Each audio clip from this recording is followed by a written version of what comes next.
Assalamualaikum. My name is Asma Abasi and I am second year medical student from Federal Medical College Islamabad. Today the topic of my presentation is diabetes mellitus, which is elevated blood glucose. So first of all we will look for the learning outcomes of our session, which are signs and symptoms of diabetes, its causes, its prevention, treatment and side effects of the drugs which are used in this disease. So first of all we have to know what is actually diabetes mellitus, कि diabetes होता क्या है। तो diabetes एक ऐसी medical condition है जिसमें हमारी बॉडी के जो ग्लूकोज लेवल होता है वो एलिवेट हो जाता है। There are high level of sugar in the body. So how is the glucose level elevated. सबसे पहले होता क्या है, हमारी बॉडी को ग्लूकोज की ज़रूरत होती है एनर्जी के लिए। बॉडी के तमाम सेल्स को ग्लूकोज की ज़रूरत है। ये जो ग्लूकोज है ये हमारे ब्लड में पाया जा रहा है। जब हमारे पास ये जो ग्लूकोज होता है ये हमारे ब्लड में पाया जा रहा होता है और इसकी ट्रांसपोर्ट टूवर्ड्स द सेल के लिए हम लोगों को ज़रूरत होती है इंसुलिन की। Insulin is a hormone.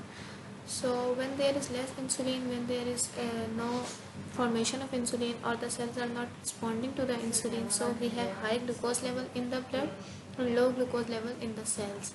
So cells will not have enough energy. सबसे पहले देखेंगे कि डायबिटीज़ का रिलेशन क्या होता है इंसुलिन के साथ। Insulin is a hormone which is produced by the beta cells of the pancreas. ये क्या करता है, हमारे ब्लड शुगर लेवल्स को रेगुलेट करता है by decreasing blood sugar levels. ये क्या करता है, हमारी बॉडी से ग्लूकोज को ब्लड से ट्रांसफ़र करवा देता है सेल्स में to the adipose tissue and the muscles through glucose transporter, जिसको हम ग्लेड कह रहे होते हैं। जब हमें डायबिटीज़ मेलाइटस हो जाता है तो पेनक्रियाज या तो इंसुलिन बना ही नहीं रहे होते या तो फिर हमारी बॉडी इंसुलिन देती। Coming towards the types of diabetes, there are 2 types of diabetes which are type 1 diabetes mellitus and type 2 diabetes mellitus. And कुछ लोगों में गेस्टेशनल डायबिटीज़ भी होती है विच इज़ नॉट। कंपैरिजन करें अगर हम टाइप 1 और टाइप 2 डायबिटीज़ के दरमियान में, तो टाइप 1 डायबिटीज़ 10% पीपल में होती है और इसमें होता ये कि हमारे जो पेनक्रियाज सेल्स होते हैं उनकी डिस्ट्रक्शन हो जाती है। डिस्ट्रक्शन किस तरह से होती है, cell mediated immune response which is type 4 hyper sensitivity reaction, जिसमें होता ये कि आदमी के अपने ही टी सेल्स होते हैं वो उसके पेनक्रियाज को अटैक करते हैं, जिसकी वजह से पेनक्रियाज जो है इंसुलिन की फॉर्मेशन नहीं कर पाते और ब्लड में हाइपरग्लाइसीमिया आ जाता है। इसका जो ऑनसेट होता है वो अचानक से होता है, क्योंकि अब होता क्या है, हमारी बॉडी में ये जेनेटिक होता है और डिस्ट्रक्शन ऑफ बीटा सेल्स होती जाती है किसी भी एज में स्टार्ट हो जाती है। और फिर एक टाइम आता है कि आपकी बॉडी में अचानक से आपको पता चलता है कि there is hyperglycemia and you have an auto antibodies present because this is a cell mediated response. So the second one is type 2 diabetes mellitus, which is much more common. It occurs in 90 to 95% of population. इसमें इस तरह से होता है कि आपकी जो body होती है वो इनफ इंसुलिन तो प्रोड्यूस कर रही है, लेकिन आपके जो सेल्स हैं जिनको उनको रिस्पॉन्स करना है वो रिस्पॉन्स नहीं कर पा रहा है।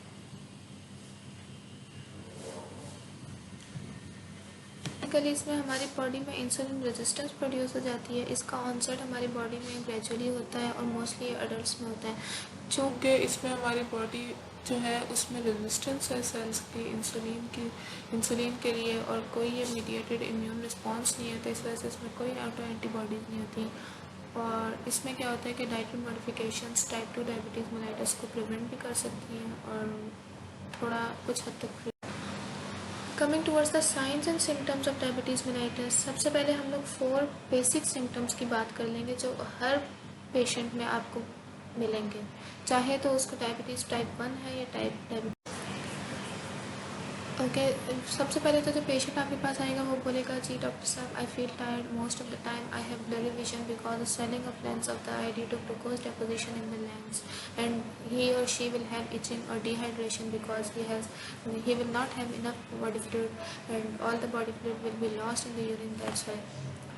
बेसिक सिम्टम जिसकी हमने बात की थी 4 सिम्टम्स, वो ये होंगे कि patient will say you that I have increase urination, increase hunger and I have increase क्या कहते हैं थर्स्ट। सो सबसे पहले हमारे पास पेशेंट आएगा वो बोलेगा आई हैव इंक्रीज हंगर बिकॉज जब बॉडी को ग्लूकोज नहीं मिलेगा तो वो अपने फैट्स और प्रोटीन्स की ब्रेक डाउन करेगा, जिसकी वजह से वेट लॉस होगा and it will cause hunger, और इसको हम पॉलीफेजिया कहते हैं। जब हमारे पास बॉडी में हाइपरग्लाइसीमिया होगा, ग्लूकोज हम लोगों के पास मेटाबोलाइज नहीं हो रहा, बॉडी के अंदर एनर्जी नहीं मिल रही बॉडी को, हमारे सेल्स को, तो ग्लूकोज ऑटोमेटिकली हमारे यूरिन में एक्सक्रीट होना शुरू हो जाएगा और इसको हम लोग बोलते हैं ग्लाइकोसूरिया। फिर glucose, when the glucose is excreted in the urine, so it is osmotic substance. इसकी वजह से क्या होगा, वाटर भी इसके साथ एक्सक्रीट होगा यूरिन में और यूरिनेशन जो होगी वो इंक्रीज़ कर जाएगी, जिसको हम बोलते हैं पोलीयूरिया।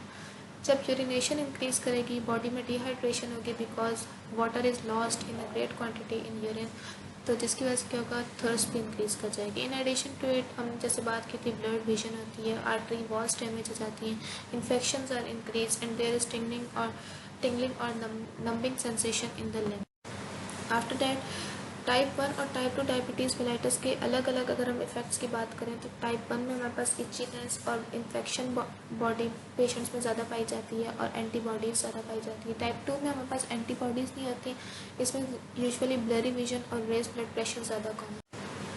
आफ्टर दैट हम, because as you know prevention is better than cure, so there are some dietary modifications and lifestyle modifications which can prevent diabetes mellitus.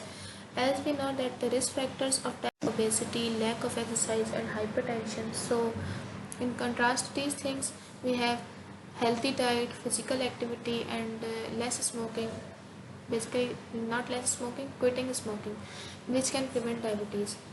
अगर आप ऐसी डाइट लेते हैं जिसमें फाइबर रिच फूड होता है जिसकी वजह से वेट लॉस होता है, तो आपका रिस्क ऑफ डायबिटीज़ भी कम हो जाता है। बैड कार्बोहाइड्रेट जो हाई इन शुगर होते हैं उनको आप अवॉइड करें, फिजिकल एक्टिविटी को इंक्रीज़ करें जिसकी वजह से आपका ब्लड शुगर लेवल डिक्रीज़ होगा, आपका वेट लॉस होगा और सेंसिटिविटी टू इंसुलिन जो है वो भी इंक्रीज़ करेगी। स्मोकिंग को क्विट करने के एग्जैक्ट मैकेनिज्म नहीं पता कि how it helps in prevention of diabetes, but it is known that insulin resistance smoking can increase insulin resistance and inhibit insulin secretion, so it is better to quit smoking if you want to prevent diabetes. Okay, coming towards the treatment, there are two basic lines of treatment. First of all, dietary modification, healthy diet, balanced meat, कुछ dietary modifications होंगे जिसकी वजह से आप diabetes को treat कर सकते हैं।